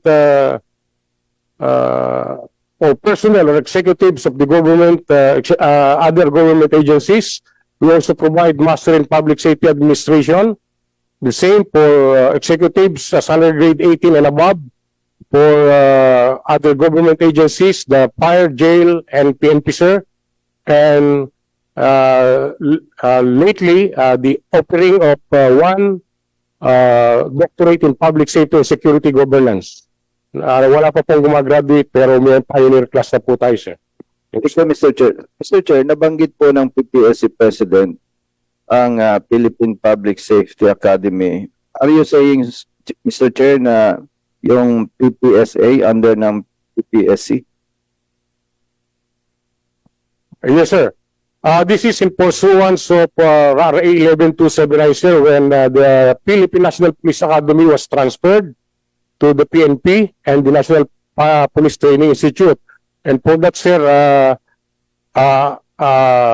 it was also stated that the DILG, with the assistance of the PPSC, can create an academy for fire and jail, sir. So with that, by virtue of Department Circular number 009, dated March 2022, the Philippine Public Safety Academy was created to offer yung 2 Bachelor of Science in Fire Protection Administration and Bachelor of Science Jail Management Penology Administration for 50 each in-service personnel of the BFP and the BJMP, sir. So by that, it is now ongoing. We have already two classes, class 2023 to graduate this July, and by 2025, another class 2025 composed of 66, 36 from the BFP and 30 from the BJMP, sir. Congressman Busita, I would like to make a query. Sabi mo General, mayroon na tayong ongoing training para sa academy sa Bureau of Fire Protection and the Bureau of Jail Management and Penology. Problema natin dito, ang tanong ko lang, na-sanction ba ito, natanong ba ito, na alam ba ng Department of Budget and Management? Kasi pag-graduate itong mga tao na ito, lalaki yung mga sahod nila. Nagawa tayo ng academy, pagkatapos hindi natin kaya tustusan yung budget dahil hindi nagka-program doon sa Department of Budget and Management. Magkalitsi-litsi na naman tayo dito sa Congress. Maghingi na naman tayo ng kuan kung hindi natin napaalam. So, yung mga bata na siguro mga on duty yan, yung mga PNCO, kinuha ngayon yung mag-compose ng first batch ng Academy ng Fire at saka Academy ng Jail. Mayroon ba yung budget, kaukulang budget para pag-graduate nila, official na sila, matustusan, hindi natin magkuha ng budget doon sa mga PNCOs? Mayroon ba? Yes, sir. Per GAAPO, sir, ng 2023, they were already provided with the personal services. And for the budget of 2024, which is still ongoing, meron rin po tayong personal services for all the cadets of the Philippine Public Safety Academy. And we have also have our own MOE for that matter, sir. Ito, maging President, kung wala tayong programa, mayroon ng programa, pero hindi stipulated yung budget para doon sa mga mag-graduate na mga officers, problema talaga ito. Nagawa tayo ng mga implementing rules and regulations, dapat ipaalam natin sa Department of Budget and Management. Kasi any project na gagawin natin, kailangan mayroon talagang kaukulang budget. No? Kawawa yung maging opisyal. Ang sahod nila, malaki na. Tapos, opisyal na sila. Pagkatapos, wala palang budget doon sa kuan. Sigurado na talaga nga nandoon na sa GAA, mayroon ng personal services, yung mga PS nila, mayroon ng monthly operating and other expenses, at saka mayroon ng tawag doon yung para ibili ng mga equipment. Mayroon na. Yes, sir. They also provided for one four-story building already, sir, for 2024. Mayroon na ba? Sigurado, ha? Yes, sir. And all other, sir, yung personal services, MOE, initial clothing allowance, properly provided. Kasi, President, ayaw lang namin dito mangyari yung ginawa mong mga academy ngayon sa PNP. Nag-exist yung 3-star general. Gumawa na tayo ng yung DIPO, ginawa na namang bagong para ma-accommodate yung excess na 3 general. Kawawa naman yun. Mahirap talaga kung hindi natin ma-address yun. Tapos, mas lalo na na-extend yung full kernel. Kung hindi ako nagkakamali, 200 plus ang sumubra na. So, ang natin ngayon, imbis na pag ganon ang nangyari ngayon sa organisasyon. So, problema talaga yon. So, hindi ko makalimutan yan, President, sa PPAC. Baka, mamaya-maya, malaman sir, nagka-problema kami ng budget doon sa academy na ginawa namin. No? Nandito si Colonel Busita, si General Acop, tatandaan ko talaga yan. No, kay kawawa ang mga bata kung walang kaukulang budget na ginawa natin siyang official, mga officers, pagkatapos hindi naman matustusan ang sahod nila dahil wala nga tayong budget. So, as early as this time, kailangan ipaalam natin sa DBM, no? Congressman Busita, is there any other questions to the President of the PPAC? Mr. Chair, kung ma-recall ko ng tama, nangyari na po yung sinasabi ni Congressman Rehencia. Nag-conduct ng training ang PPSC para do sa mga active service na non-police commission officers ng PNP, ano po. Pero pagka-graduate nila, hindi naman na-accommodate for promotion for the police lieutenant ranks. So, yun yung... At saka fire lieutenant. Yun yung talaga mangyari. Yes, nangyari na po yan sa PNP. No? Ang nag-conduct PPSC. And during the last hearing, budget hearing, nakita ko naman, Mr. Chair, na mayroong enough budget. Ang katulad nung nabanggit po ni PPSC President, may budget naman para dito. And 50 students per class. Iba yun. Euro, sir, per bureau. 50 for the fire, 50 for the jail, sir. So, I think, Mr. Chair, okay lang po yan. Yun lamang po, Mr. Chair. Thank you very much. I move, Mr. Chair, that for the creation of the technical working group, kasi po, doon lang sa conflicting kasi ko for Congressman Ronsalo, yung sa board, ang sayo, Board of Trustees, for the chairman is council, para ma-reconcile natin. That's why I moved for the creation of a technical working group, and I recommend Congressman Busita to chair this technical working group. Second the motion. Okay, there was to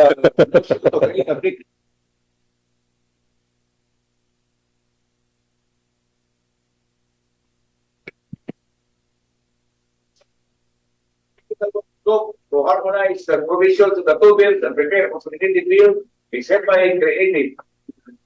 The stakeholders are requested to submit their position paper and recommendations on or before November 21, 2023.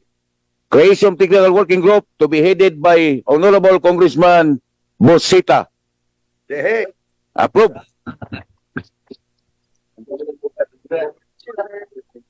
Galing bumasa.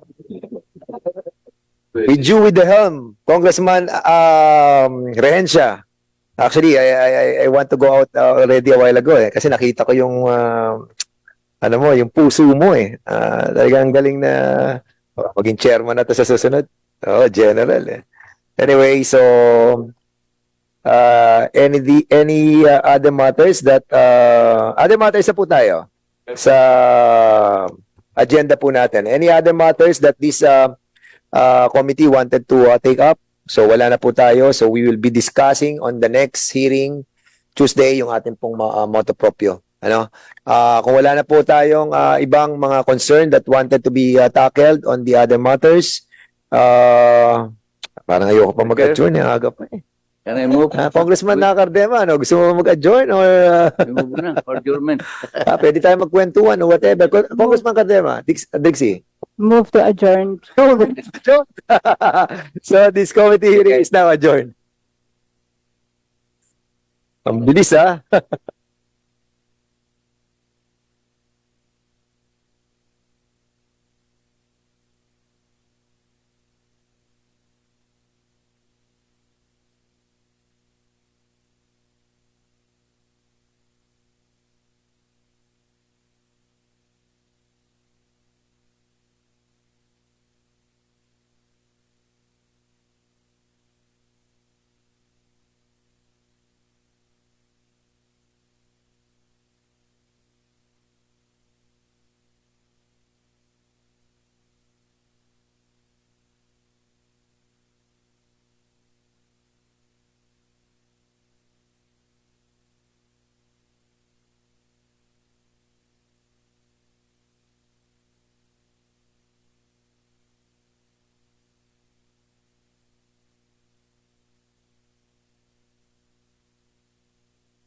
Yun.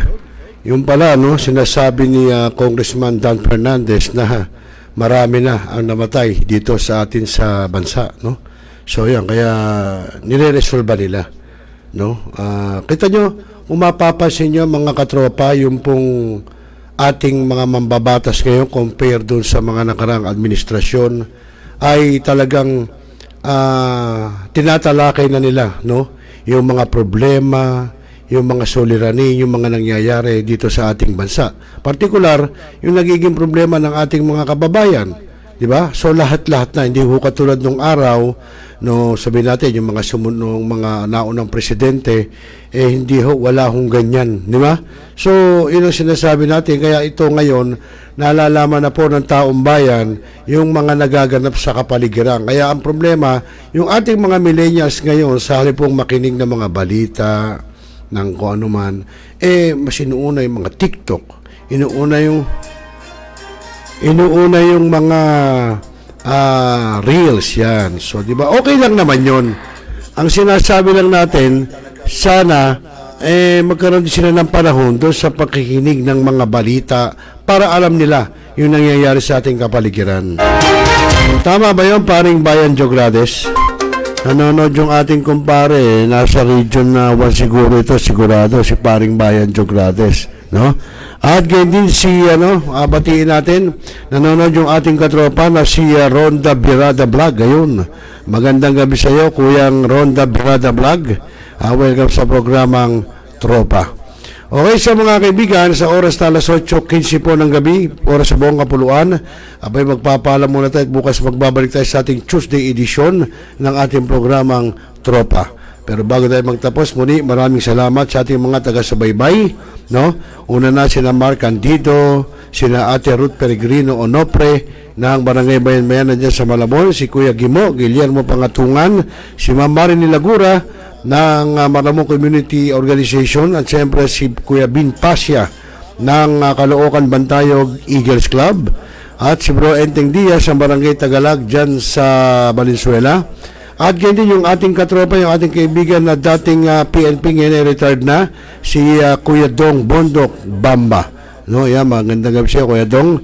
At syempre si Paring Bayan, si Kuya Ronda Birada Vlog. Ayan, baka may nakalimutan pa tayo. Hindi natin na aalala, baka magtampo. Okay, actually wala na. Muli mga kaibigan, sa ngalan po ng ating technical engineer na si Mr. J, pansamantalang magpapala muna inyong lingkod at muli tayo magbabalik. Ayun, magbabalik talaga naman. No? Ba't ba nabubulong ka, Rosel? Sa araw po ng bukas sa ating Tuesday edition ng programang Tropa pa rin. Muli, at sa oras na alas 8:15 ay magandang gabi po sa inyong lahat at mapayapang magdamag, mga kaibigan, at magandang gabi po. Responsable ka ng gun owner? At mahaba ba ang iyong pasensya? At hindi ba initin ang iyong ulo? Alam mo rin ba ang batas hinggil sa pag-iingat ng baril o firearms? Kung hindi, A responsible gun owner. Are you a responsible gun owner? Are you a responsible gun owner? Are you a responsible gun owner? Are you a responsible gun owner? The PNP Civil Security Group would like to advise all firearms holders to renew their license to own and possess firearms and firearms registration within 6 months before its expiry date.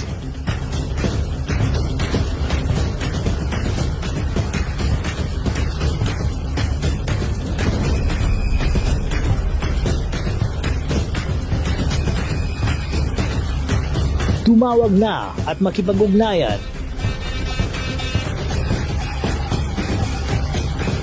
Be a responsible gun owner. One Gun Pilipinas ang sagot, mga katropa at kaganos. Dahil ituturo sa inyo ng One Gun Pilipinas o OGP ang lahat ng legal na paraan at proseso upang ikaw ay maging isang responsableng gun owners.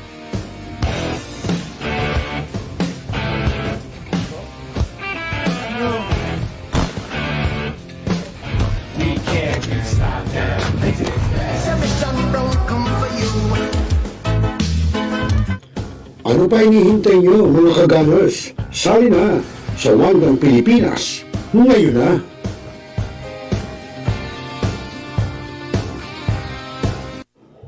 Now, we are Talakayin, Biggest destruction of dangerous drugs worth 1. rebisahin, opinyon, malawaking, aksyonan. Kasama si Rosel Lopez, ang inyong katropa sa pagbabalita. Dito lang sa Millennial Online TV. Tutok na mga katropa!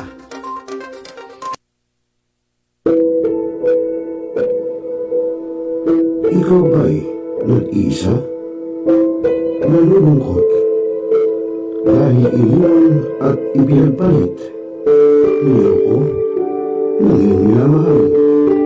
Kung ngayon, i-type sa inyong mga cellphone, Facebook o YouTube man ang Millennial Online TV. Dahil nasa Millennial Online TV na ang online realista ng bagong milenyo, si Randall Villanos. Sana'y di magmahal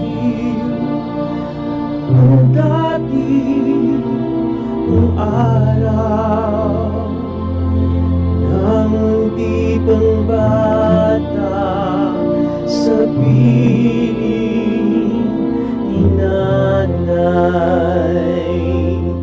Nais kong mauli ang awit ninang mahal.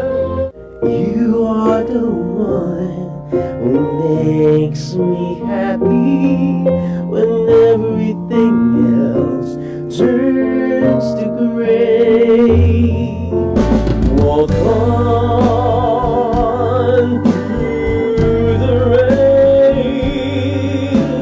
Walk on through the rain. Though your dreams be tossed and blown,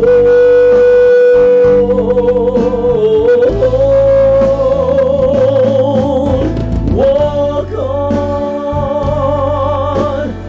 on with hope in your heart. At haharanahin kayo ni Randall ng iba't ibang awitin para maibsan ang inyong inip at kalungkutan kahit nasaan man kayo. Hanggang sa tumanda. One.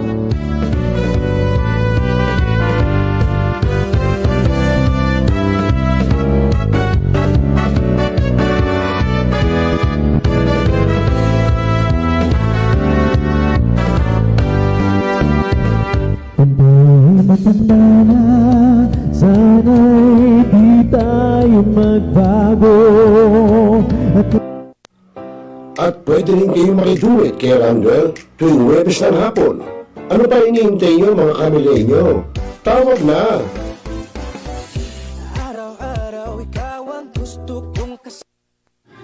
Barangay, pangunahing unit ng pamahalaan lokal kung saan dito pinag-uusapan ang bawat sigalon ng mga residente ng bawat barangay. Dito rin pinag-uusapan ng mga piling halal na opisyal na barangay ang mga proyekto para sa kanilang barangay. Kumustahin natin ang panunungkulan ni Kapitan dito sa Dama Barangay sa Millennial Online TV Worldwide, ang katropa ng bawat barangay. Ating tinatapos ang ating pagpupulong. Maraming salamat po sa inyong pagdalo at tapos na po ang ating session. Enjoy na po tayo. Pinaigting, pinalakas ang bagong news online TV ng bagong milenyo. Millennial Online TV, ang katropa mo sa pagbabalita.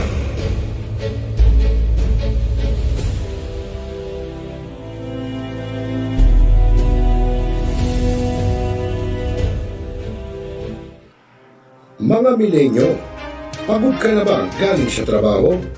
At gutom na sa maghabong pagtatrabaho? Pero wala kang pagkain sa bahay?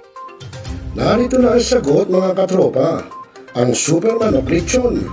Napapawi sa inyong gutom at siguradong mapapa-analyze ka dahil sa tender juicy na jam mo pa. At siguradong malinis at bagong katay buhat sa farm. Kaya super masalasa at pangmasa pa. Ano pa hinihintay niyo mga katropa? Takbo na sa Superman of Panteño Siniluan at bumili na. Baka maabusan ka, katropa.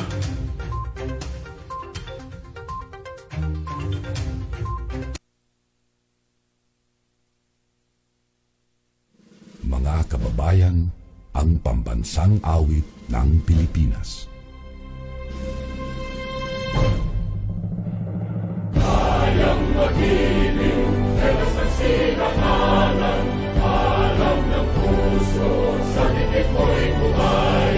Lupang hinirang, tuyag ka ng magiting, sa manlulupin, di ka pasisingil, sa nagatak tutok sa simoy at sa langit ng bagaw, ay hinatang tulad, awit sa pagkayang minamahal, ang isang lang matawad mo'y tagumpay na naghihilig, ang bituin at araw niya kailan ang may di matitigil.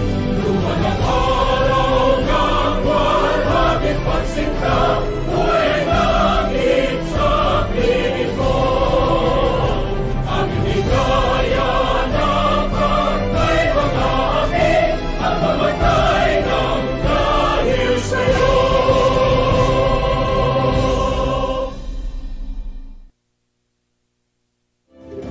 Sa lahat ng bumubuo ng Millennial Online TV at sa lahat po ng sumusuporta, maraming salamat po. Millennial Online TV is now signing off.